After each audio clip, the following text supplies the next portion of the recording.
우리 다 같이 사도신경으로 신앙 고백합니다.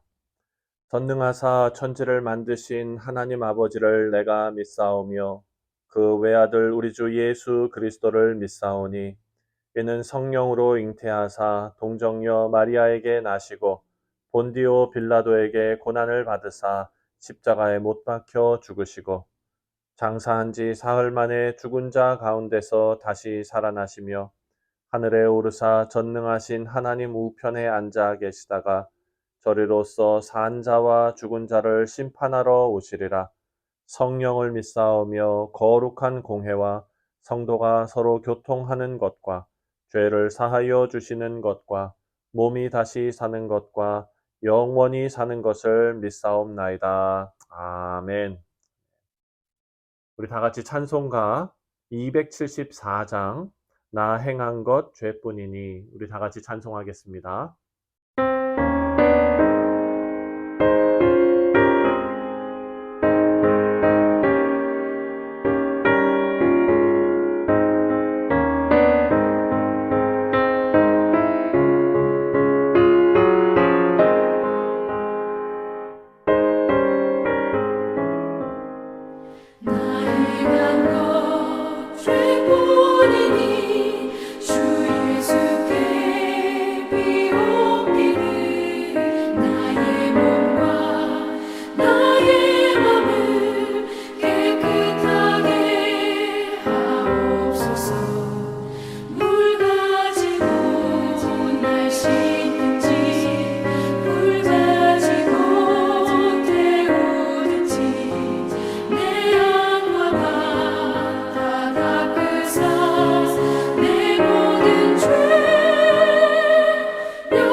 오늘 우리에게 주시는 하나님의 말씀은 신명기 제1장 34절부터 46절까지 말씀입니다. 여호와께서 너희의 말소리를 들으시고 노하사 맹세하여 이르시되 이 악한 세대 사람들 중에는 내가 그들의 조상에게 주기로 맹세한 좋은 땅을 볼 자가 하나도 없으리라. 오직 여분네의 아들 갈렙은 온전히 여호와께 순종하였은즉 그는 그것을 볼 것이요 그가 밟는 땅을 내가 그와 그의 자손에게 주리라 하시고 여호와께서 너희 때문에 내게도 진노하사 이르시되 너도 그리로 들어가지 못하리라. 내 앞에 서 있는 눈의 아들 여호수아는 그리로 들어갈 것이니 너는 그를 담대하게 하라. 그가 이스라엘에게 그 땅을 기업으로 차지하게 하리라. 또 너희가 사로잡히리라 하던 너희의 아이들과 당시에 선악을 분별하지 못하던 너희의 자녀들도 그리로 들어갈 것이라. 내가 그 땅을 그들에게 주어 산업이 되게 하리라.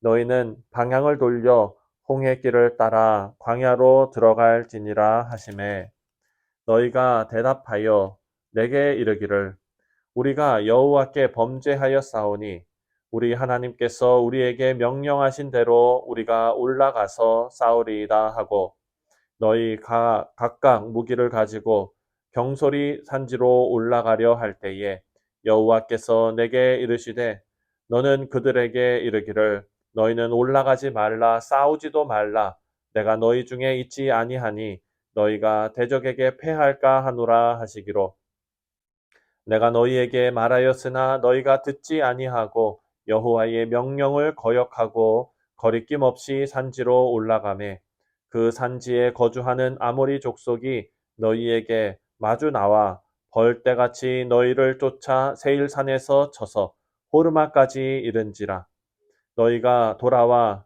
여호와 앞에서 통곡하나 여호와께서 너희의 소리를 듣지 아니하시며 너희에게 귀를 기울이지 아니하셨으므로 너희는 가데스에 여러 날 동안 머물렀나니 곧 너희가 이곳에 머물던 날 수대로이니라. 아멘. 기도하겠습니다. 하나님 아버지, 하나님의 말씀을 대하는 우리 모두에게 지혜를 주시고 또한 아버지여 이 말씀을 통하여 우리의 삶을 되짚어보고 우리의 삶의 방향 설정을 할 수 있는 지혜를 허락하여 주시옵소서. 감사드리오며 예수님의 이름으로 기도하옵나이다. 아멘.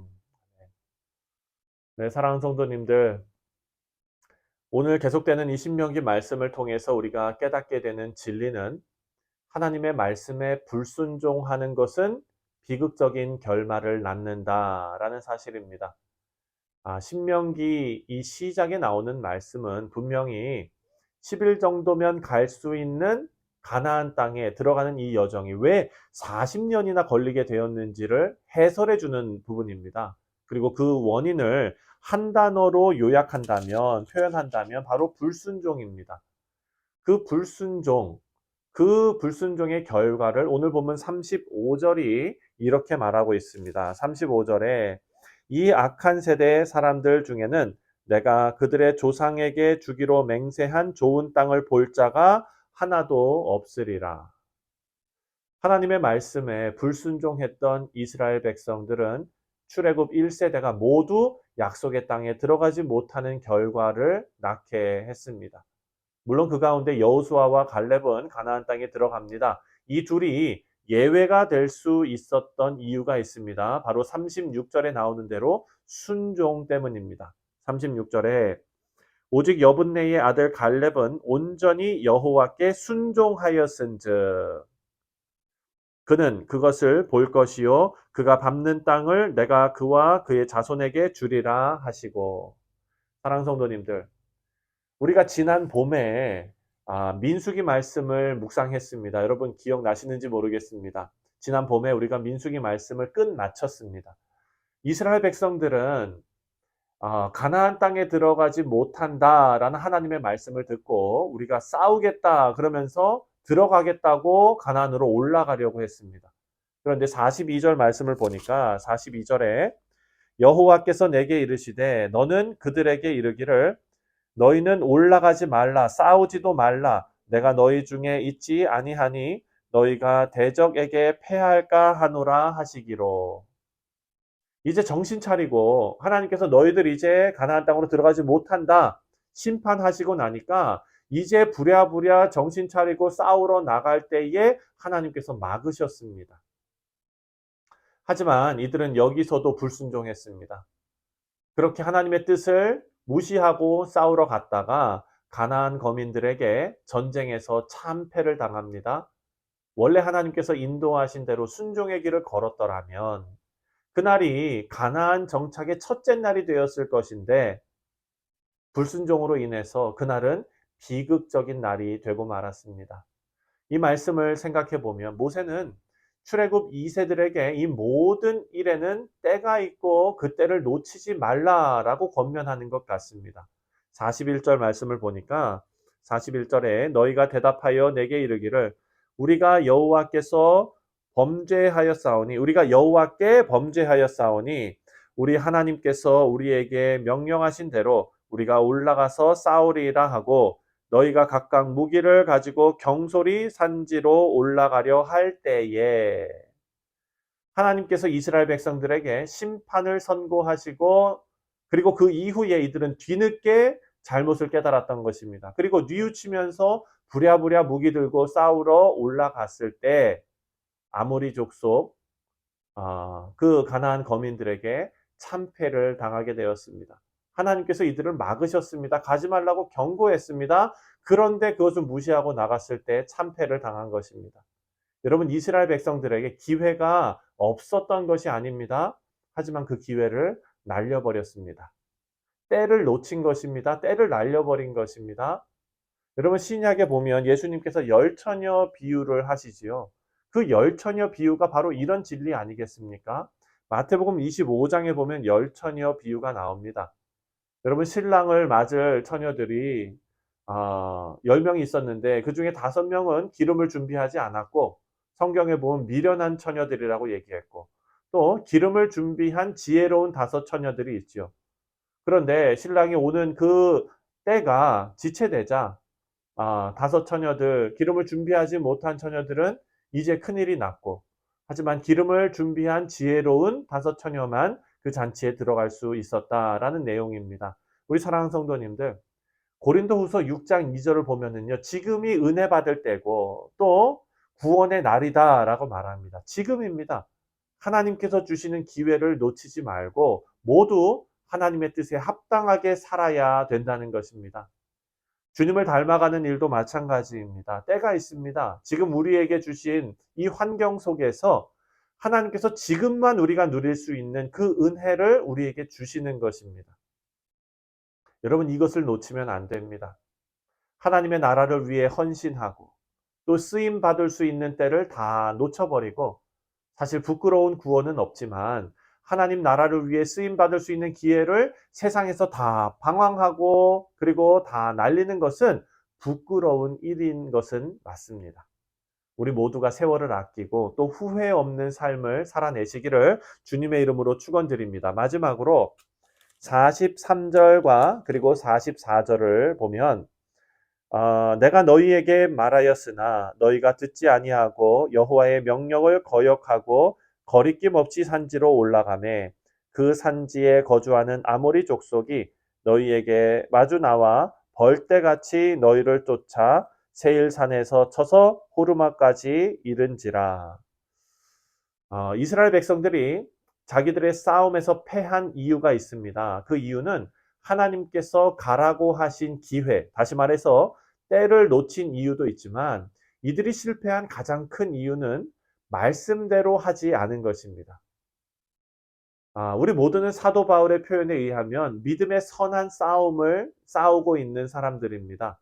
여러분 이 싸움에서 승리하기 위해서는 예수님과 함께 싸워야 합니다.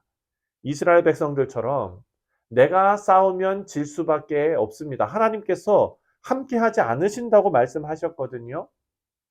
여러분 이같이 나의 자리에 예수님께서 계시도록 해야 하는 것입니다. 나는 예수님과 함께 십자가에 못 박혔고 이제는 내 안에 사시는 예수님께서 나의 모든 것을 주관하시게 하는 그리스도와의 연합. 여러분 이것이 모든 싸움에서 승리하는 비결이 될 줄 믿습니다. 그리고 우리의 선한 싸움은 말씀대로 싸우는 것입니다. 이스라엘 백성들이 정탐꾼을 보내자라는 의견을 냈지요. 훌륭한 생각이고 그리고 전략입니다. 하지만 우리의 믿음의 싸움에서 가장 위대한 전략은 합리적인 생각이 아니라 하나님의 말씀을 따르는 것임을 믿습니다. 인간적인 지혜나 여론을 따르는 것, 이 모든 것은 불완전합니다. 하나님의 말씀대로 살아가는 것이 우리의 가장 강력한 무기가 될 줄 믿습니다. 교회도 마찬가지이고 가정도 마찬가지입니다. 하나님 말씀에 비추어서 성경의 원리대로 살아야 인정받습니다. 사랑하는 성도님들, 지금 이 말씀을 모세는 지금 출애굽 2세들에게 전하고 있지요. 신명기 1장은 이스라엘의 그 출애굽 역사 동안 하나님께 불순종한 이스라엘 백성들이 이제 하나님께서 약속하신 땅에서 어떻게 살아야 할지를 종합적으로 가르쳐주고 있습니다. 여러분, 이것은 이들을 겁주고 올가매려고 하는 의도가 아니라 하나님 안에서 자유를 누리고 복을 누리게 하시려는 하나님의 사랑이라는 것을 우리는 깨달아야 합니다. 여러분, 물고기가 물속에 있을 때는 자유를 누립니다. 하지만 이 물고기가 정신이 나가서 나는 물이 답답하니까 자유를 찾아서 밖으로 나갈래, 이렇게 물 밖으로 뛰쳐나가면 죽습니다. 우리는 하나님께서 하나님의 형상대로 만드신 아름다운 피조물입니다. 그리고 하나님께서 천하보다 귀하게 여기시는 존재들이죠. 우리의 존재의 목적을 바로 깨닫고, 여러분, 우리가 세월을 아끼고 하나님 말씀을 따라서 순종으로 복을 누리시는 우리 귀하고 복된 성도님들 다 되시기를 주님의 이름으로 축원드립니다. 기도하겠습니다. 하나님 아버지, 은혜와 사랑에 감사를 드립니다. 우리의 인생에서 하나님의 복이 늘 함께하는 인생을 살기를 간절히 소원합니다. 주님, 그러기 위해서는 불순종이 아니라 순종의 길을 걸어가야 될 줄 믿습니다. 하나님 말씀이 깨달아지게 하시고 또 그 말씀에 따라 성령 하나님의 인도하심을 민감하게 발견할 수 있는 지혜를 허락하여 주옵소서. 오늘 하루도 주님 손에 의지하오며 주 예수 그리스도의 이름으로 간절히 기도하옵나이다. 아멘. 하늘에 계신 우리 아버지여, 이름이 거룩히 여김을 받으시오며 나라가 임하시오며 뜻이 하늘에서 이루어진 것 같이 땅에서도 이루어지이다. 오늘 우리에게 일용할 양식을 주시옵고 우리가 우리에게 죄 지은 자를 사하여 준 것 같이 우리 죄를 사하여 주시옵고 우리를 시험에 들게 하지 마시옵고 다만 악에서 구하시옵소서. 나라와 권세와 영광이 아버지께 영원히 있사옵나이다. 아멘. 네, 사랑하는 성도님들, 오늘 수요일입니다. 매주 수요일은 우리가 예배를 위해서 기도합니다. 우리 교회에서 드려지는 모든 예배 가운데 하나님 은혜 충만한 예배 되게 하시고 또한 마음을 다해 하나님께 올려드리는 예배가 되게 하여 주옵소서. 기도해 주시고 또 예배를 위해 수고하는 귀한 일꾼들이 있습니다. 지치지 않고 기쁨으로 그 사역 감당할 수 있도록 위해서 기도해 주시기를 바랍니다. 또한 오늘부터 수요 성경 공부가 오전에 진행이 됩니다. 10시 30분에 우리 예전에 예배 드렸던 305 노던 블라바드 우리 김혜은 집사님 또 김동석 집사님 그 학원 1층에서 수요 성경 공부 우리 원로 목사님께서 진행하십니다. 여러분 참석하실 수 있는 분들은 그 현장에 참석하셔서 함께 하나님 말씀 가운데 은혜 누리시기를 주님의 이름으로 축원드립니다. 다 같이 예배를 위해서 함께 기도하도록 하겠습니다.